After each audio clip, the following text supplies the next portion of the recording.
మన chicken nuggets కి కావాల్సిన ingredients 1 kg chicken skinless and boneless తీసుకున్నానండి.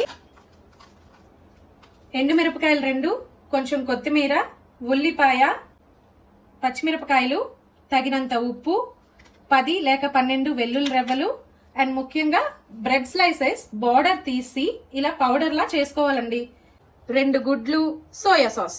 సో ఇవి మనకు కావాల్సిన పదార్థాలండి మన చికెన్ నగ్గెట్స్. ఇంకా ప్రిపేర్ చేసుకుందాం. చికెన్ ని మిక్సీ జార్ లో వేసుకుందాం. మనం తీసుకున్న అన్ని ఇంగ్రీడియంట్స్ లోన only egg and soya sauce తప్పించి మిగిలిన అన్ని ఇంగ్రీడియంట్స్ మిక్సీ జార్ లో వేసి వితౌట్ వాటర్ గ్రైండ్ చేయాలండి.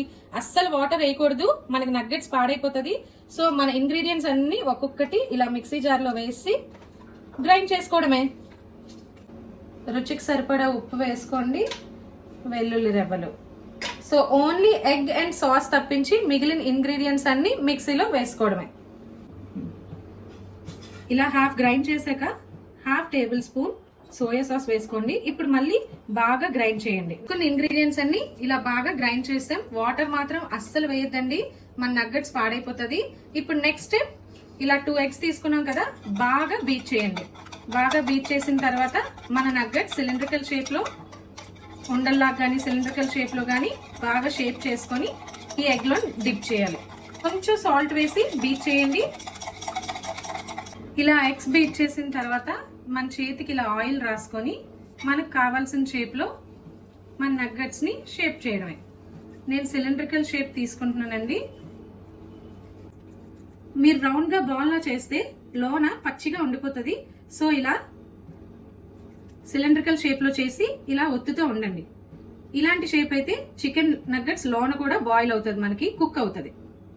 ఇలా నగ్గెట్స్ మనం షేప్ చేసేలోపు ఇలా ఆయిల్ ని పాన్ లో వేసి హీట్ చేయండి. మనం ఇందులోనే కదా మన నగ్గెట్స్ ని కుక్ చేయాలి.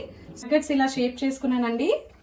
ఇప్పుడు ఒక్కొక్క నగ్గెట్ తీసుకొని మనం బీట్ చేసిన ఎగ్ లో ఇలా డిప్ చేసి అండ్ దెన్ బ్రెడ్ పౌడర్ లో ఇలా డబల్ రోల్ చేయాలండి. మొత్తం నగ్గెట్ అంతటికి బ్రెడ్ పౌడర్ అనేది ఇలా అంటుకోవాలి. అప్పుడు మీడియం ఫ్లేమ్ లో మాత్రమే నగ్గెట్స్ ని వేపాలి. హై ఫ్లేమ్ లో వేపితే మనకి లోన కుక్ అవ్వదు. సో మీడియం ఫ్లేమ్ లో పెట్టి ఒక్కొక్క నగ్గెట్ వేసుకొని మనం కుక్ చేసుకుందాం. నగ్గెట్స్ వేయగానే వెంటనే రివర్స్ చేయొద్దు, బ్రేక్ అయిపోతుంది. ఇమీడియట్ గా ఎప్పుడు కూడా టచ్ చేయొద్దు. అండ్ ఇది బ్రెడ్ పౌడర్ లో డిప్ చేశారు కాబట్టి చిన్న కలర్ ఇలానే వస్తుంది, మాడిపోతుందని కాదు. సో కంగారు పడి దాన్ని వెంటనే రివర్స్ చేయొద్దు, బ్రేక్ అయ్యే ఛాన్సెస్ ఉంటుంది. ఇది ఫస్ట్ నుంచి వేసిన నగ్గెట్స్ కాబట్టి నేను ఫస్ట్ ఇది రివర్స్ చేశాను. కొంచెం టైం తీసుకొని ఇవి కూడా రివర్స్ చేద్దాం. మన నగ్గెట్స్ ఇంకా ప్రిపేర్ అయిపోయినట్టే. ఇలా అన్ని ముందుగా వేసిన నగ్గెట్స్ ఫస్ట్ తీసేయాలి. అవి కొంచెం టైం తీసుకుంటది. అస్సలు హై ఫ్లేమ్ పెట్టద్దండి, మీడియం ఫ్లేమ్ లో మాత్రమే చేయండి. లేకపోతే చెప్పాను కదా మధ్యలో అలా కుక్ అవ్వకుండా ఉండిపోద్ది పచ్చి పచ్చిగా. ఇప్పుడు ఈ రిమైనింగ్ నగ్గెట్స్ ఇటువైపు కూడా కుక్ అయిపోయాక తీసేసుకొని సర్వ్ చేసుకోవడమే. సో మనం ప్రిపేర్ చేసిన చికెన్ నగ్గెట్స్ రెడీ అయిపోయింది. టమాటా సాస్ లో ఇలా డిప్ చేసి ఎంజాయ్ ద చికెన్ నగ్గెట్స్.